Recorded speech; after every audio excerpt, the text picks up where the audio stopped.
This is the plaintiff, Sunday Hollis. She says she hired the defendant to install security cameras at her house, and the guy's a scammer who kept adding money to the cost of the job. That's right. She's not about to be ripped off by the likes of this guy. He was basically stealing money from her by jacking up the price of things once he started the work. And she's here suing him for the $855 she's owed.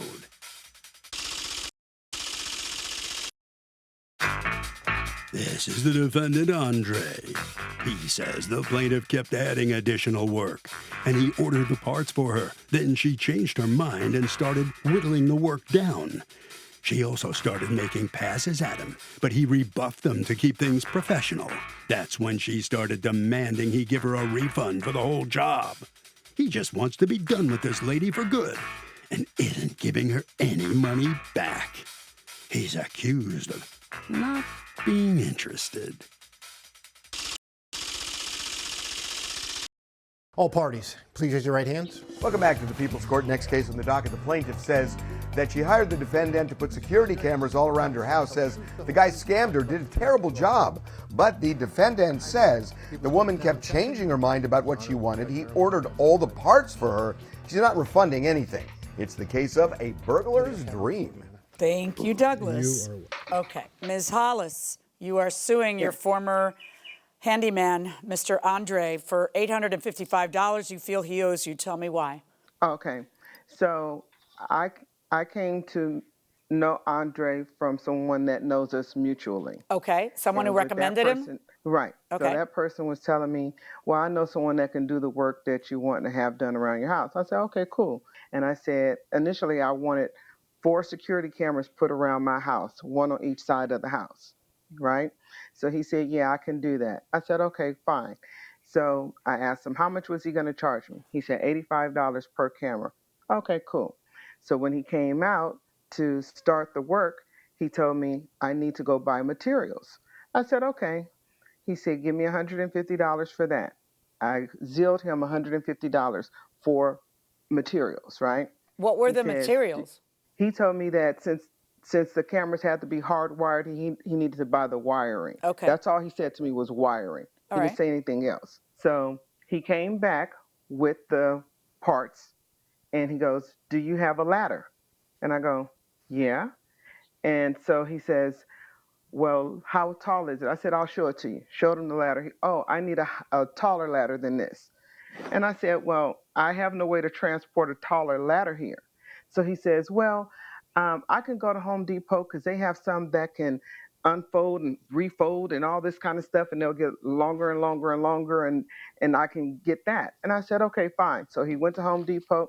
Who got was all going the to way pay to for the check- that? Me. Okay, so you agreed to pay for that? I agreed to pay for that Oh, but then because I didn't have a ladder. you'd keep the ladder then. Right. I was going okay, to keep the okay. ladder. Okay, so Right. go on. So he does the cameras. He puts the cameras up. And so he goes, well, I don't start the cameras, to position them and all that kind of stuff. You have to do that yourself. I was Wait, like, to position them or to put in the SIM card and get it going? that part. Oh, yeah, okay. that part. Yeah. So I was like, okay. So I said, no problem. I'll take care of that. I also asked him to put up a flagpole on the front of the house. It was just a flagpole. He goes, okay, fine. How much? $20. Cool. Go ahead, do that. So I said, there's some other things I would like to have done around the house. I said, and since you put the camera over the driveway, I said, I really would like to have one that's going to show over my porch because I get a lot of deliveries, Amazon deliveries. He says, yeah. I go, okay, fine. So I said, I also want to change my front door lock and things like, just other things I wanted in the house, chandeliers put up, things like that, in my closet, whatever. Faucets changed, a bunch of stuff. Yeah, so he goes, okay, well, I don't mind. I could do all of that. He goes, write down a list of things that you want me to do, and then I'll give you a invoice as to what it's going to cost you. Cool, fine. So I was talking to one of my brothers, and I was telling him all the things that I was going to have Andre do. And he's like, Sunday, you do not need nobody to do your faucets. You can do that yourself. Really? And I go, no, I can't. Right. And he goes, come on, I'm going to FaceTime you because my brother is a contractor, licensed. So my brother, we're on FaceTime. we find out that the faucets are too big to go into the existing hole. But that was one of the things that was mentioned on the list of things that I wanted him to do. Right. Okay. So when my brother goes, Sunday, you do not need somebody to level out your dishwasher. That's nothing, so take that off the list. I go, okay. So those were the things that I was taking off of the list, and I told Andre of those reasons. All right. So at some point, you take out a bunch of things that your brother convinces you he's going to FaceTime you through. And then what happens? You arrive at a set number of things and you give him a deposit, right? Correct. And Correct. then, okay. And that set number of things was what? It was going to be the camera over the porch. Uh-huh. And it was going to be the chandelier in my bedroom. Okay. There was going to be 2 chandeliers in my closet. Okay. And then there was another chandelier downstairs. Okay. Okay? That's All right. the sum total of the work that you were going to have done by him. Right. Instead of having all the other stuff. So fine. So now Right. that's your deal with him, and it comes out to how much? Okay, so this was it. It was he still, after I told him I don't need you to put the faucets in, he still has on his invoice 3 bathroom faucets at $105 each. He has 1 ceiling fan in the Okay, but master after you bedroom. get that straightened out, you then come up with, it's a new total of $515, right? This is your text. I have a new total of $515. $180.25 is 35% of said total. He says, no problems. I'm making sure we're still on for tomorrow. Cash App would be fine.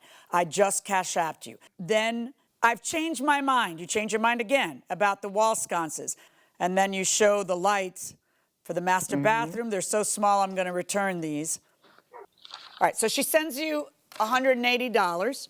And you're going to do the job. What happens? What do you do with that $180?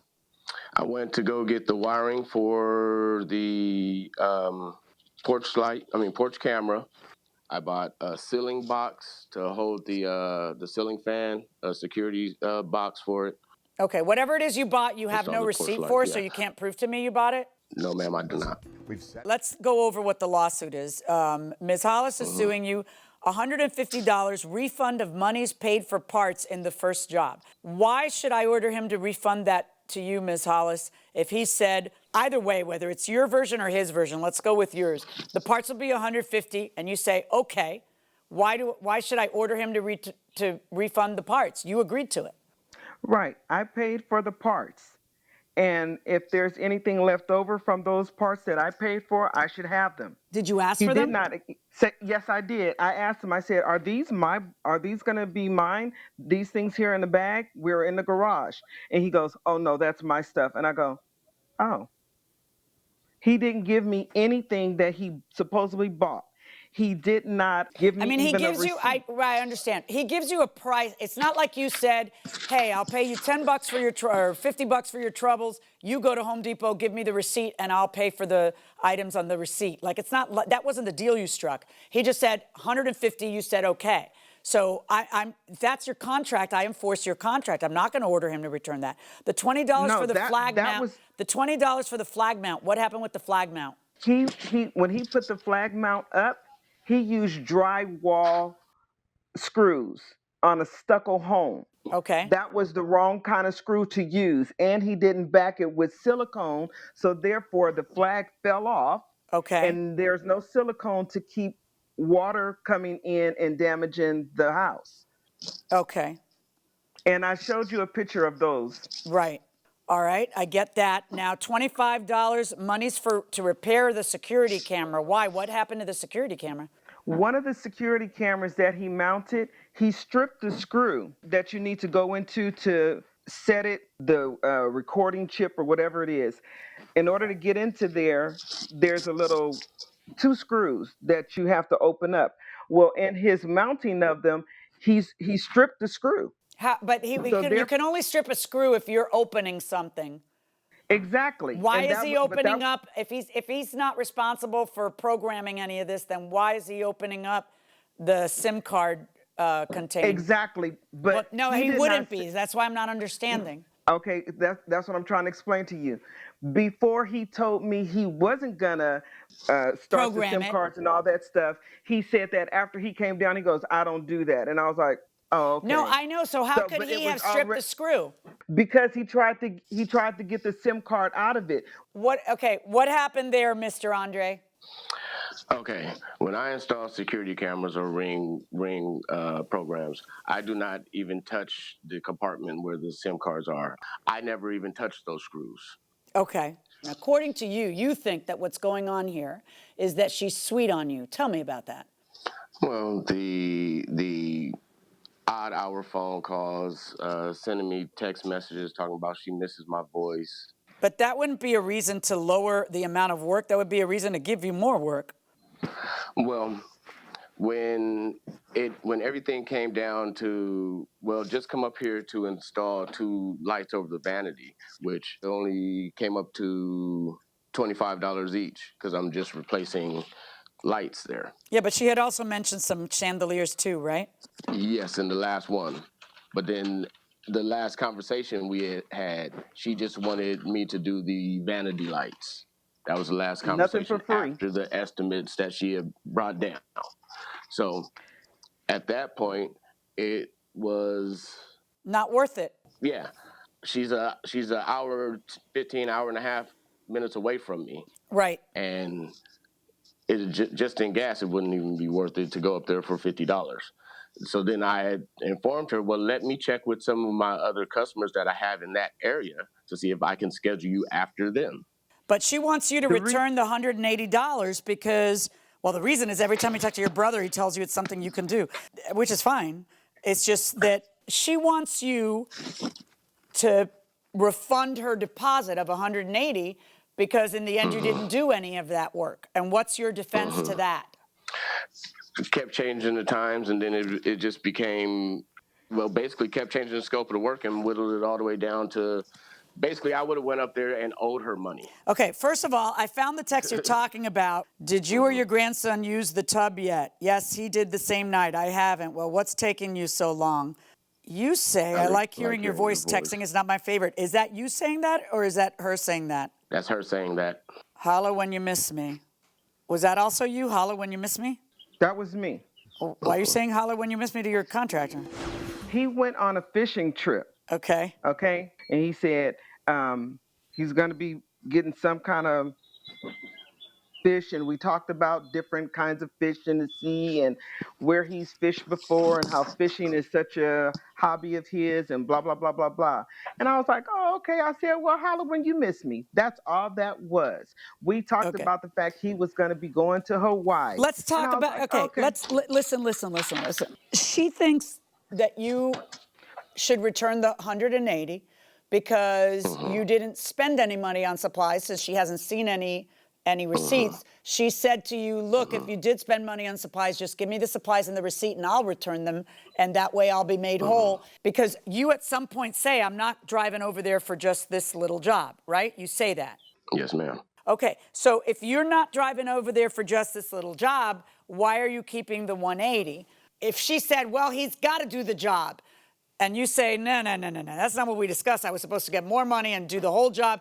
You can't just change a contract. I get that. But why should you be able to keep her 180 as a handyman for jobs that, she ends up not doing with you because you don't want to do them because they're not worth you doing? I agree. I think you should return the 180. Return the 180. And I also think the $20 for the flagpole that fell out.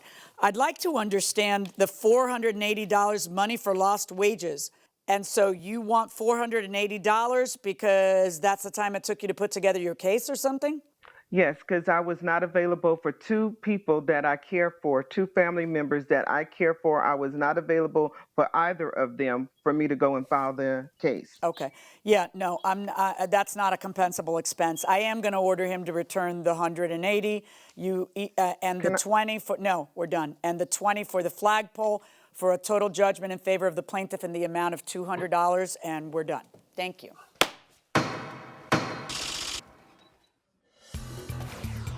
So the plaintiff prevails, but not to the tune she hoped she would. She wanted $855. She's only getting $200. There's a big difference. Ms. Hollis, what's your reaction what the judge just decided? I was made whole. Yeah, but you wanted $800, you know? I was made whole. So you're okay? I'm fine. I was made whole for what he had of my money. So that's good. Well, thank you. Okay, congratulations. All right. Okay, thank All right, Andre. You got to give her $200. I guess you probably feel that's a lot better than $800, huh? Well, yes. Still the flagpole thing, but I'm not going to worry about that. But yeah, it's a lot better than $800 and something for frivolous charges. Yeah, no, absolutely about that. You said you're glad she's out of your life. That's it. If she calls you back, are you going to go back, or are you going to say I'm busy? Oh no. I'm planning on actually moving out of the state soon, so. You will be not available, right? Not available. Nowhere near available. Okay, very good. Congratulations. And Harvey, what are you thinking? Doug, this is a good example where you have to nail down all the specifics of a contract before the work begins. If you don't, you're going to get in trouble. I bought a home, and after looking over the survey, I can see that the neighbors behind me have a garden on my property. What steps can I take so I can correct that fence line and regain that area? Well, I would suggest that the first step you take is that you knock on the door of your neighbor, introduce yourself, and explain it. Explain the little problem. Show them the survey. This happens more often than people think. So step one would be to go ahead and speak to the neighbors and see if they will voluntarily remove their garden. But step two is that you can take, it's your property, you can take legal action and have a judge issue a declaratory judgment, which basically is, hey, we've got a dispute. I don't know who's right. I don't want to do anything untoward. So, judge, tell me which of us is right. Straighten this out for us so that I'm totally on the up and up. Judges hate those, but they have to No, take they're great. I love them because I felt like, okay, good. This is how it should be done before people start ripping gardens out and then fist fighting. And that person may have a different survey, and you know, then it's the survey says. And the reality is, under rules of adverse possession, which are either statutory or common law rules, in every state, after a period of time, it might be 15 years, might be 20, depending on your state or something else, you could lose the property altogether. And it could become the property of your neighbor. Of the other person. So that may have already happened, or you have a legitimate desire for that not to happen. That's going to do it for us now, and we will see you for the next session of the People's Court.